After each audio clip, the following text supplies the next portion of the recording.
Hello everyone, this is Nihilist Geek, and today we're trying to do a reaction slash commentary video.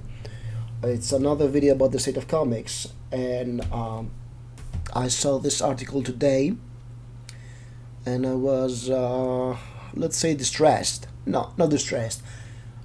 I was vaguely saddened, and I'll tell you what I mean. We have an article from bleedingcool.com, and there's a rumor that the DC Comics imprint Vertigo is about to close after 26 years. And this sort of makes me sad because I used to love Vertigo comics. If you see my bookshelf with graphic novels, it's mostly Vertigo. It's a good amount of Vertigo books. I've read many of their comics, and there are many series from Vertigo that are still in my to-read list.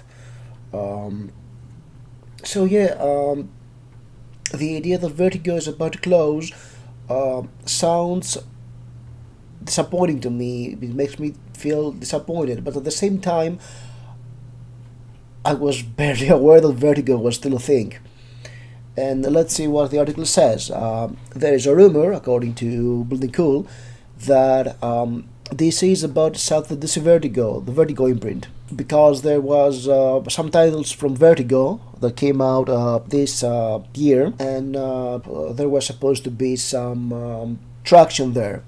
So Vertigo was created in 1993 by senior DC editor Karen Berger. The thing is, Karen Berger in the 80s, she went to the UK and recruited a lot of British talent like Alan Moore, Neil Gaiman, Grant Morrison, and she brought them over to the US market. And what they did was very successful. Alan Moore did the Saga of the Swamp Thing, which revitalized the character, changed the character a lot, creating new cosmology around it. Also, he created John Constantine, one of my favorite comic book heroes, my favorite DC hero definitely, if you don't call Constantine a hero, okay?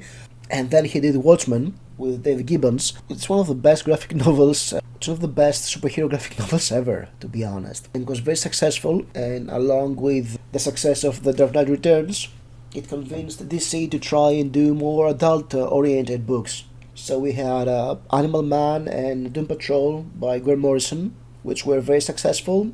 We had Sandman by Neil Gaiman. It was a reboot of a Jack Kirby character, and it was actually became something 100% different. It was very, very successful. It's a classic. If you haven't read The Sandman, you should definitely go out and read it.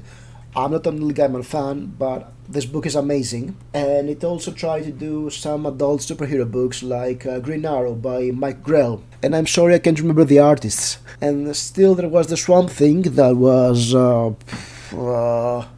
can't remember really. Can't remember who did Swamp Thing, sorry.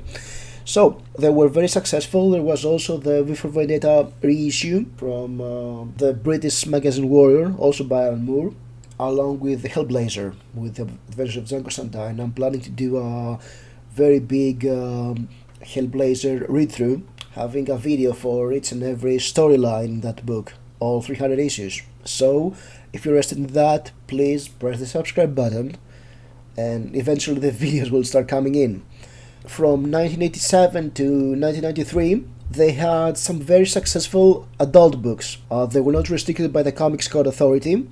They were geared more towards adults. It was superhero and fantasy and horror books, and there was more freedom. So yes, it was a much different style from what DC was doing, and it had its market. So in 1993, DC decided to create the Vertigo imprint for all those titles, along with some creator-owned titles. So we started to see crime, social books, speculative fiction, biography. What it also did is popularized the idea of the graphic novel. We had the issues every month, and then they were collected in graphic novels, and they were a huge success because they went to bookstores.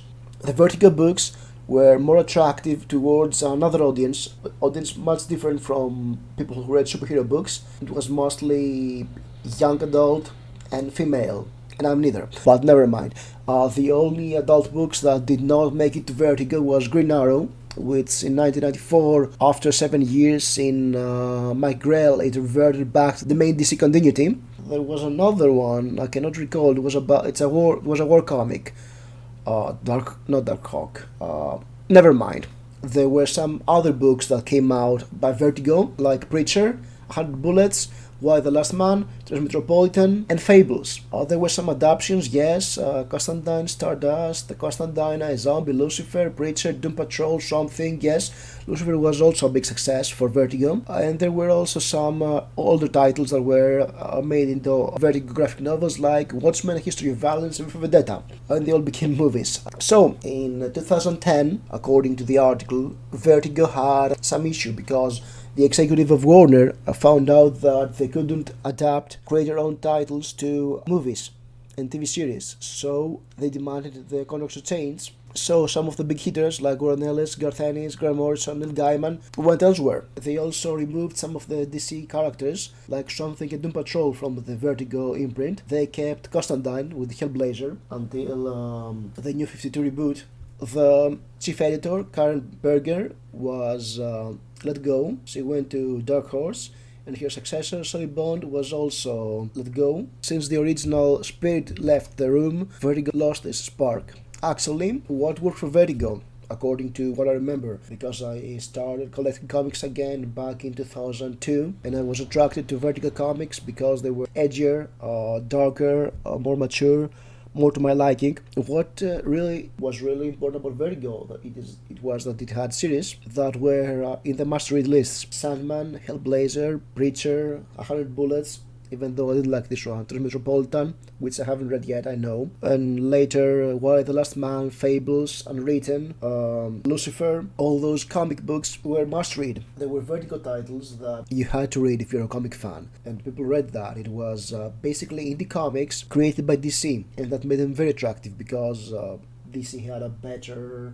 marketing and sales network than many indie companies. So because the Vertigo brand was very strong, because you knew that there were classics in there, as a reader it was much easier for you to go and get the newest Vertigo comic, because it was bound to be interesting and good. There were many successes.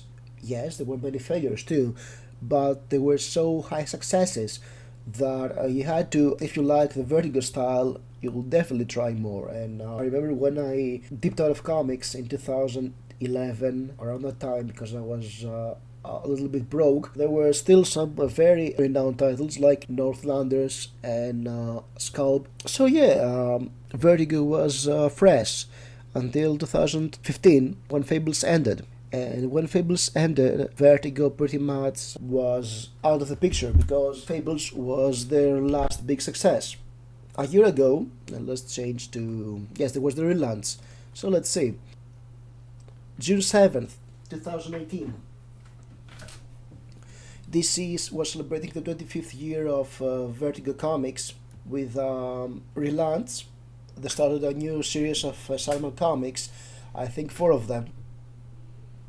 That, from what I've heard from a friend who keeps reading Sandman, it was interesting. And there were 7 new comic book titles that were about to go out. Border Town by Eric M. Esquivel and Ramon Villalobos, which was it went very south because there was a scandal about the writer of the comic book and was cancelled after 4 titles, and I think it won't be republished again. So we have one out. Ex-Wives by Ben Blacker and Mirka Adolfo. It ended after 6 issues. I think the reviews were lukewarm. American Carnage is about to end in the 9th issue. I'm waiting for the graphic novel to come out because I really want to read that. I've seen parts of the first 2 issues and I really liked what I saw, so I'm definitely getting that when it comes out. Goddess Mode by Zoe Quinn and Robbie Rodriguez. Zoe Quinn is a new writer. I think she has no comics in her CV. She's known from the Gamergate controversy, and I think a couple of issues have come out. There are delays, I'm not sure. High Level from Rob Sheridan. He's the art director of Nine Inch Nails. It's probably interesting. and art by Barnaby Magenta. It's a cyberpunk comic. I think there have been a couple of issues too. No. And there is a second comic by Mark Russell and Richard Pace, which was also cancelled because there were some creative difference between the art team and DC. It was published by High Comics. And there's also Safe Sex by Tina Horn and art by Mike Dowling, which haven't debuted yet. So out of the seven series, only five came out, and one was cancelled in a very embarrassing way. And from what I understand from word of mouth, people were not impressed by this Vertigo line. And to be honest, back in the 90s and the zeros, what Vertigo did was pretty unique. They made indie comics, they made comics for non comic book readers. They legitimized the graphic novel format. They managed to put comics in bookstores because they were aiming at a crowd that was not reading comic books. They weren't into capes, they weren't into superheroes, they were not into sci fi.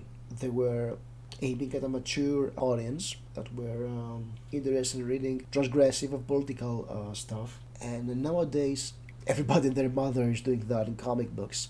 Image is doing that, Volt is doing that, Omnipress is doing that, Boom Studio is doing that, Dark Horse, Black Mask. There are a ton of indie companies. Only Marvel doesn't do that, I think. So they're trying to capture a very saturated market. I would say that Image right now is the new Vertigo because they aim at the same audience, and I think they're doing it better. So nothing is certain, it's just rumors. We'll see what will happen in the next days. It may prove to be a rumor, it may prove to be true, but as I told you, what's really saddens me about this rumor is that I pretty much don't care. I should have felt a bit of sadness for Vertigo closing, but I know the graphic novels will always be there, and I'll be able to read them, the past good comics that have come out all those years, and also that at the moment Vertigo is not what it used to be, and there are many alternatives. So that was me being, for a nihilist, I'm pretty emotional, do you think? So tell me, did you like the Vertigo comics? What was your favorite? Do you also feel sadness for Vertigo closing? Leave a comment. If you like this video, please press like, subscribe, and I'll see you in another video soon. Bye bye.